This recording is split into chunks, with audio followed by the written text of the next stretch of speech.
I'm Ty West, and this is Trailers from Hell, and I'm going to be talking about Dogville by Lars Von Trier.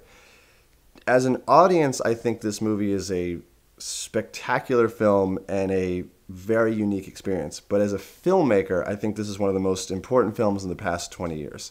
I think that Lars Von Trier is one of the few people left who is, he's known as this provocateur, but I see him as this sort of daring filmmaker who continues to push the cinematic boundaries and try to expand upon things that most people are very comfortably confined by. He always does something that, from a filmmaking perspective, is a little different and feels progressive to me. And there's very few, I can count on one hand the amount of people when I go see their films that I feel like this person's going to do something that I'm going to be challenged by and amazed by. And, he's one of those people that he's always good for that.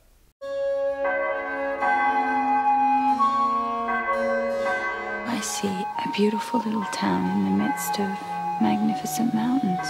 This is one of these weird trailers that's almost as weird as the movie.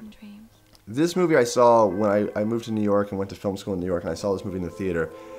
And I feel like you just stare at the screen and you go, no, like this shouldn't work. This movie with all these actors in a room with white paint on the floor for the locations shouldn't work.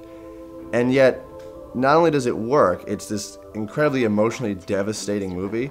And I think there's a real, tribute to Lars Von Trier's ability not only to tell a story, but also to challenge the constraints of what we're accustomed to as cinema, and to say you don't need all that stuff. Maybe you want all that stuff, and maybe that stuff can add something, but at its core, you don't need it. And so seeing this movie was a real kind of eye-opener in what you can do as a filmmaker, and you make your choices and you decide what's important to you.